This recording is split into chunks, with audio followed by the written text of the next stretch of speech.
Thank you, Mr. Speaker. I rise this evening to recognize a new year and a new decade in which we find ourselves.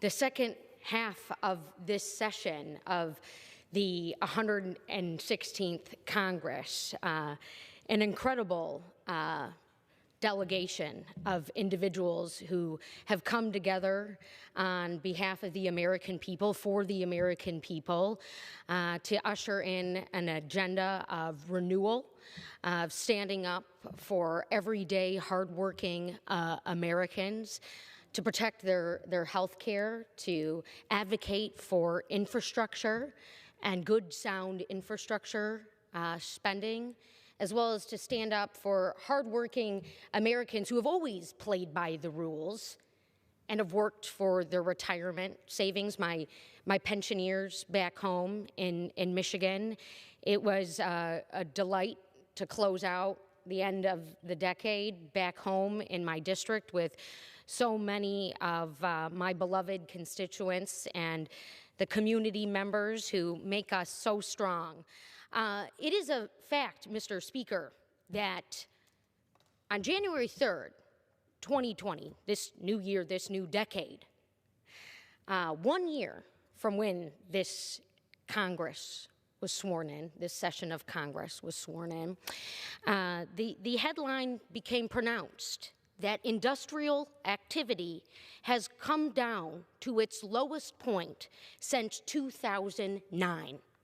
Since the heart of the recession, with production, inventories, and new orders falling. These are real headlines.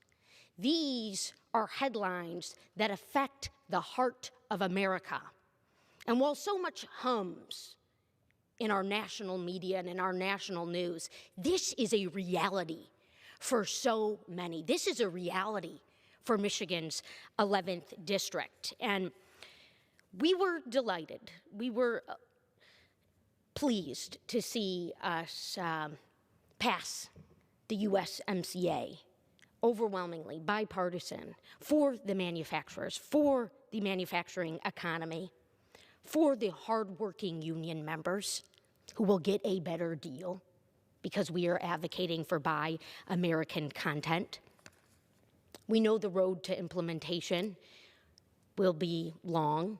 But it's an implementation that the suppliers in my district, from Auburn Hills down to Plymouth, it is an implementation that they are preparing for. But yet, the reality is such that a manufacturing recession hangs before us, and a manufacturing recession as marked by low levels of productivity. Over the last 6 months, the last 6 months of 2019, manufacturers lost a net of 23,000 jobs, and an average hours worked fell to its lowest levels in 8 years. Who is talking about this? Your Congresswoman from Michigan's 11th District is talking about this here tonight. The reality of tariffs has cost us.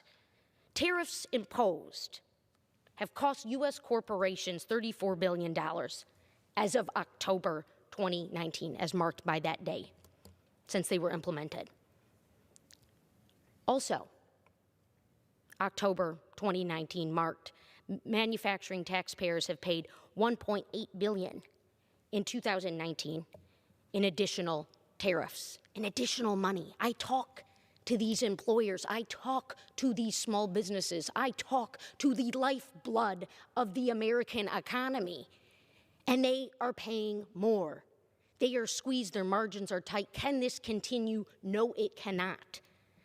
So that agenda that we are ushering in here, first month of 2020, is that we do not forget that we need to address the problem of tariffs for our manufacturers. We've given certainty with USMCA. We knew we needed to give that certainty, in part because the jobs were going to go elsewhere. The investment was going to be made elsewhere.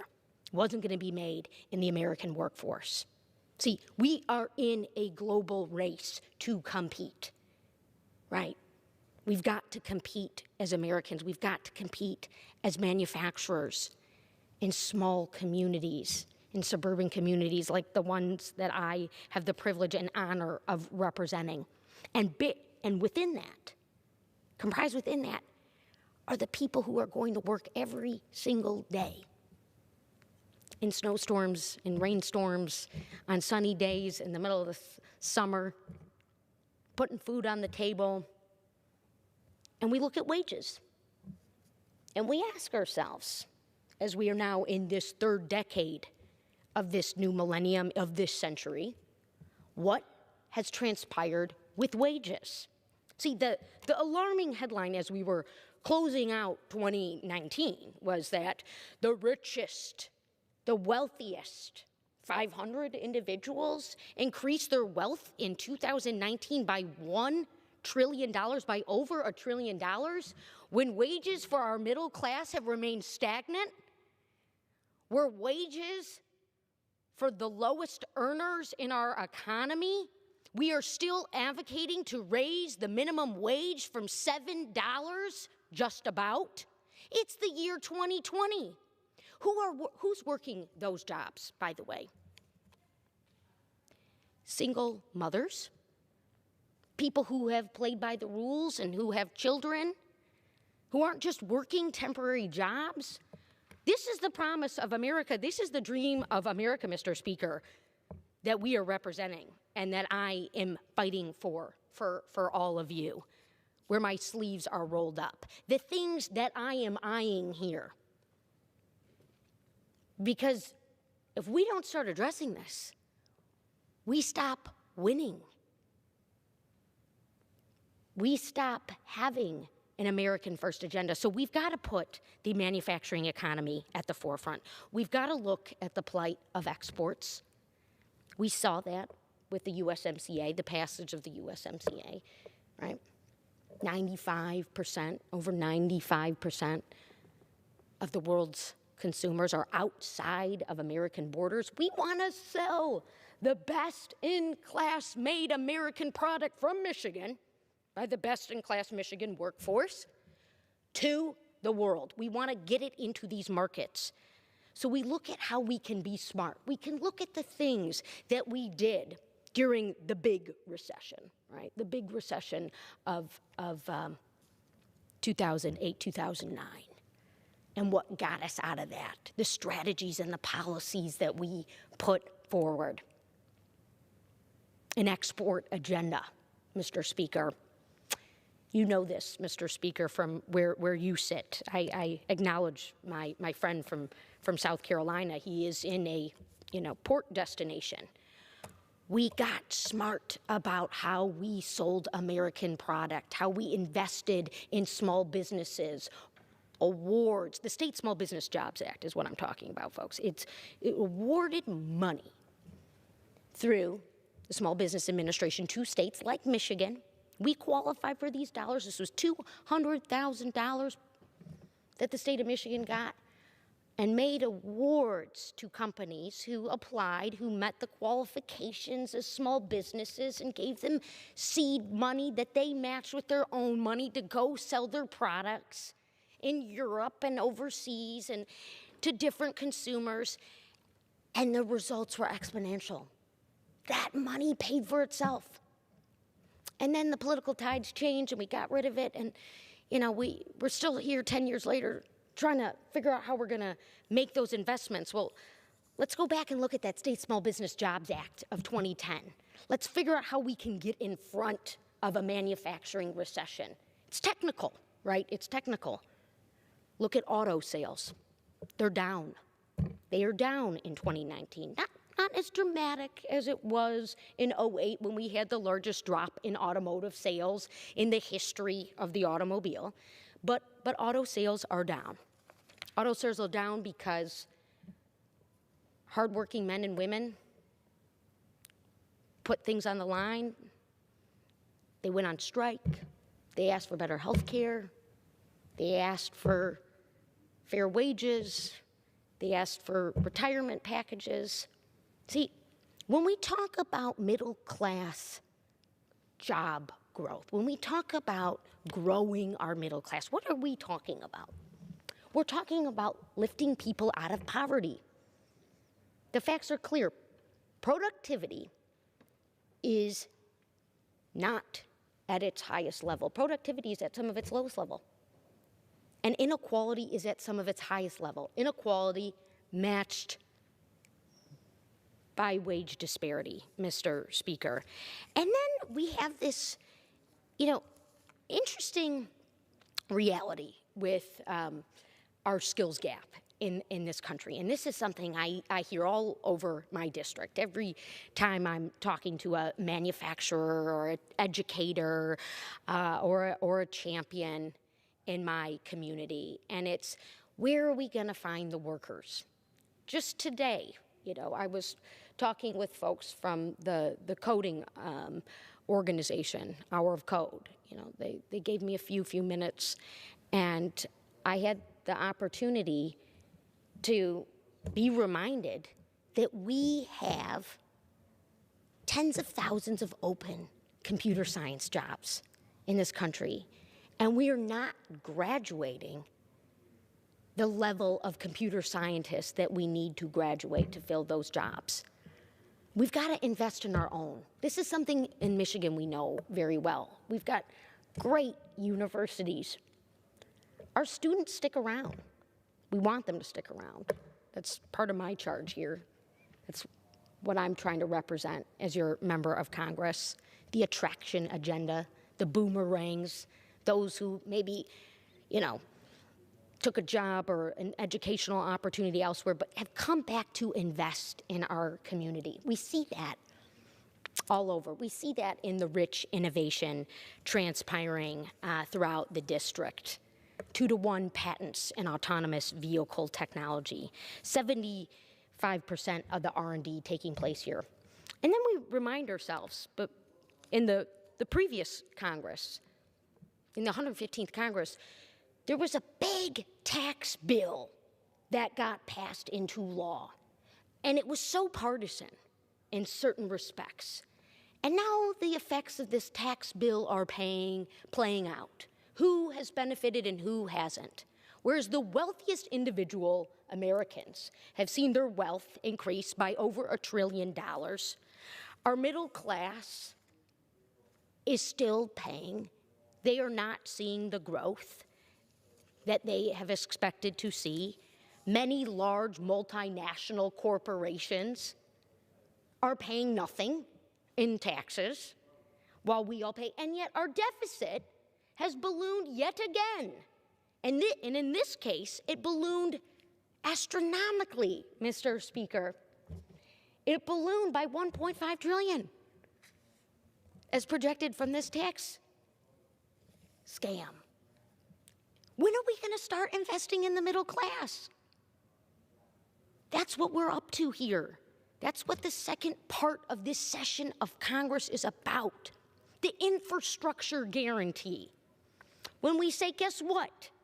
Every single American has got the right to clean and safe drinking water, to fresh air to breathe, to safe and maintain roadways and bridges so we can continue to create jobs. This is why I created the Plastic Solutions Task Force in partnership with our Recycling Caucus. We have a plastics problem globally and in this country. Why? Because of a fallacious trade war, tariff war that has been started. China stopped taking our recycled goods. They stopped taking our plastics. So you talk to your municipalities, and who's paying? They are. Who's paying? You are. Our taxpayers, yet again. Our communities, yet again. If you didn't know that, your municipality of residents pays to do the recycling. Now let's think about this really clearly, because I believe we have the greatest opportunity to create and awaken an incredible supply chain in recycling technology in this country. As the subcommittee chair for research and technology on the House Science Committee, Mr. Speaker, I had a hearing about this. It was absolutely brilliant. Industry, research, academia, and my municipality Paul Simcock from Plymouth, city manager, all saying the same thing.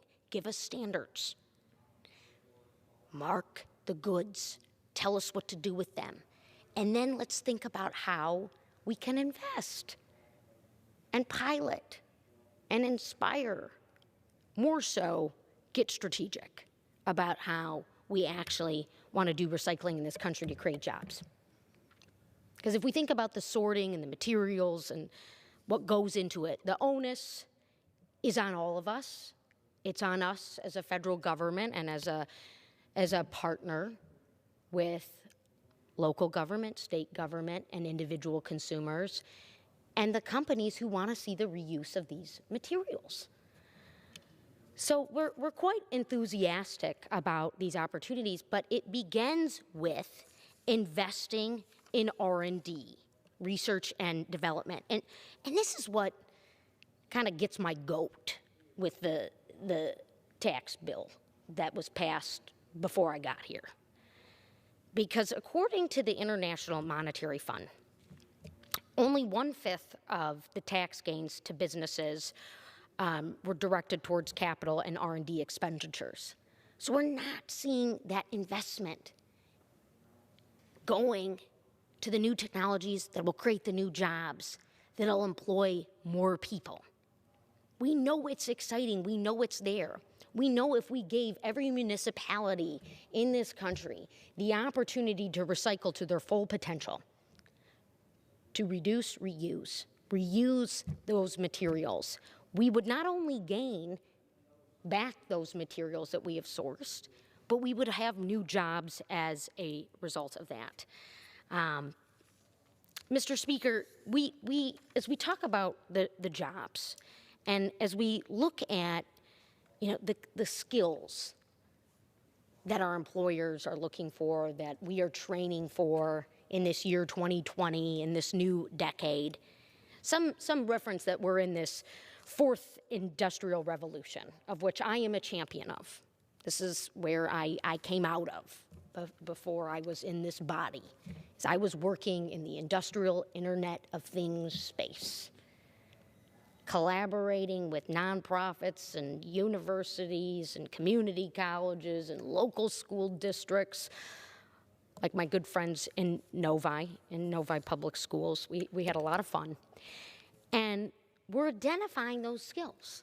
We've identified them. We codified the job roles, technology and computer skills, right? Digital skills, an understanding of the ones and zeros, programming skills for robots and automation.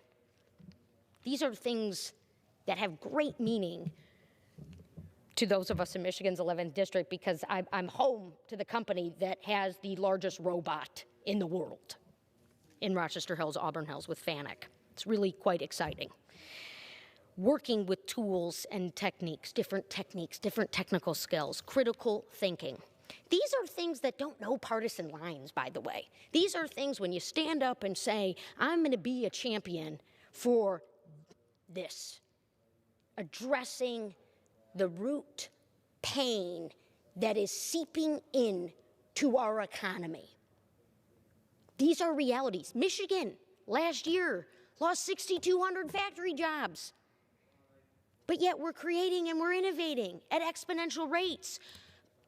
We decided to go alone with tariffs, and we're paying the price. We're being squeezed. And I believe we can all work together to solve this, right? I'm not being a naysayer, because we all know we needed to hold China accountable. And this has been a project of mine throughout my career, which is how to take on the bad actors with the illegal dumping, the currency manipulation, the stealing of our patents, the not fair playing field that, by the way, affects our workforce. We still know that we value American work, that we value the craftsmanship and what goes in to making a regional economy like mine hum in really exciting and exponential ways. We understand that, and we recognize that we can come together in meaningful ways.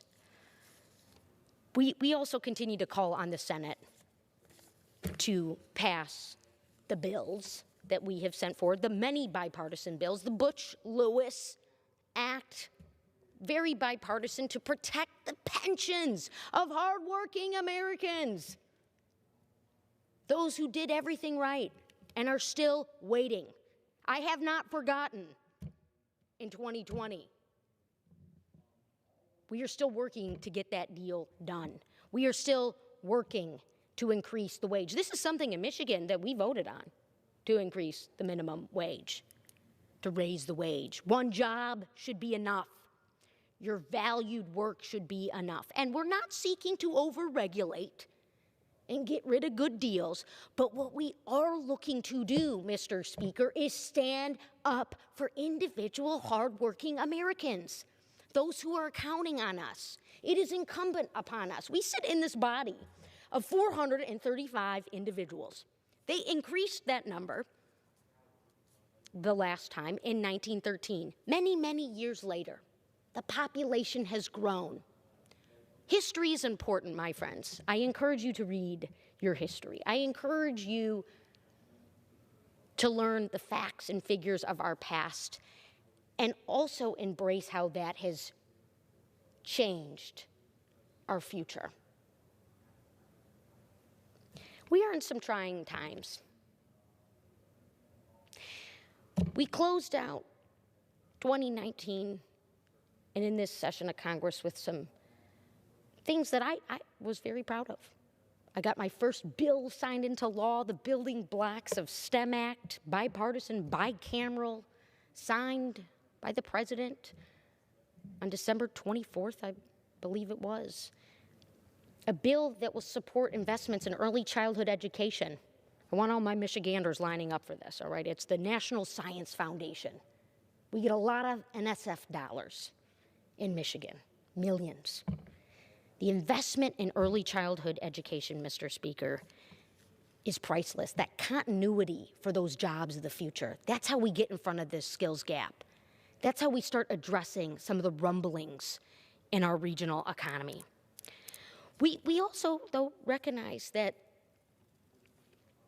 the headlines that we've embraced in this new year, in this new session of Congress, have many Americans concerned. Many individuals asking, what is going to happen? What is taking place in the Middle East? What does this mean for my family? I've got teenage sons, constituents say to me. I've got teenage sons. Are they going to be drafted? We take that responsibility that the Congress is charged with very seriously.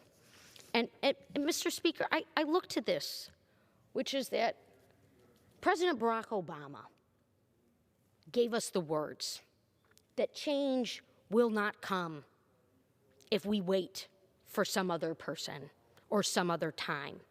He said, we are the ones we have been waiting for. We are the change we seek. That is what our House majority is about. That is what our For the People agenda is representing. That is what we are taking up this week when we say no to war. Mr. Speaker, thank you, and I yield back the remainder of my time.